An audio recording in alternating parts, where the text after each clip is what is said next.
berperilaku baik dengan orang lain di lingkungan sekitar. Selanjutnya itu tahapan-tahapan perkembangan emosional menurut Terry Erikson. Yang pertama yaitu trust versus mistrust pada usia 0 sampai 18 bulan. Pada usia ini, anak mulai mempercayai orang-orang yang ada di lingkungan sekitarnya. Hal ini bisa didapatkan pada saat makan, bermain, atau tidur. Dan yang kedua yaitu autonomy versus doubt and trust, yaitu pada usia 18 bulan sampai 3 tahun. Pada usia ini, anak mulai memunculkan rasa kemandirian seperti makan sendiri, menggunakan sepatu, ataupun bermain.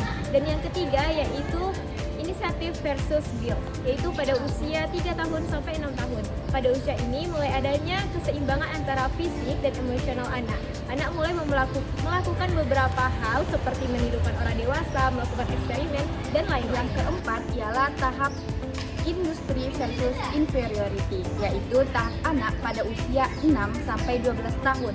Nah, pada tahap ini ialah tahap kerja keras versus rasa rendah diri.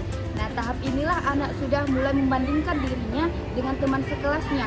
Nah, pada tahap ini anak sudah mengetahui kemampuan dirinya dan lebih antusias terhadap suatu hal. Nah, tahap yang kelima ialah tahap identity versus confusion, yaitu tahap pada usia 12 sampai 18 tahun. Nah, tahap ini ialah tahap identitas versus kekacauan identitas. Nah, tahap ini anak sudah mengetahui perubahan dari dalam dirinya, baik itu dalam fisik, kematangan, ataupun perubahan hormonal dari suatu anak. Nah, tahap ini anak sudah mengetahui mau jadi apa dia suatu hari nanti.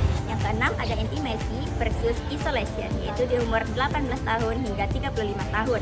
Pada tahap ini, kelompok itu sudah mulai longgar, individu sudah menjalin hubungan dengan individu lain. Apabila berhasil, hubungan mereka akan terasa hangat dan penuh kepercayaan. Yang ketujuh, ada generativity versus self-absorption, yaitu di umur 35 tahun sampai 64 tahun. Nah, masa ini mereka itu sudah mulai membesarkan anak-anak mereka. Apabila berhasil, mereka akan penuh dengan tanggung jawab dan juga merasa bermanfaat.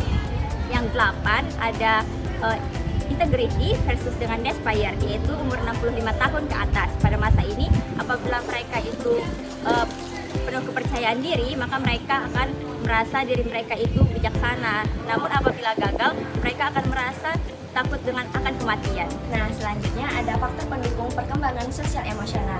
Faktor yang pertama itu disebabkan oleh pola asuh orang tua, yang kedua lingkungan sekitar, yang ketiga nutrisi dan gizi, yang keempat faktor permainan dan tontonan anak, faktor yang kelima yaitu hiburan dan rekreasi, dan yang terakhir itu ada eksplorasi. Adapun faktor penghambat dari perkembangan sosial emosional anak, yang pertama yaitu kurangnya pola makan yang baik sehingga mengganggu perkembangan anak.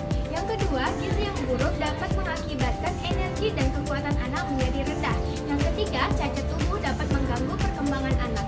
Yang keempat, tidak adanya bimbingan belajar seperti pendidikan anak usia dini.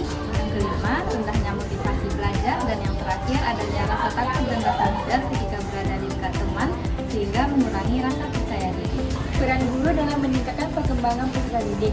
Nah, yang pertama yaitu guru sebagai edukator, yang kedua guru sebagai supervisor, yang ketiga guru sebagai inovator, yang keempat guru sebagai komunikator, dan yang terakhir guru sebagai motivator.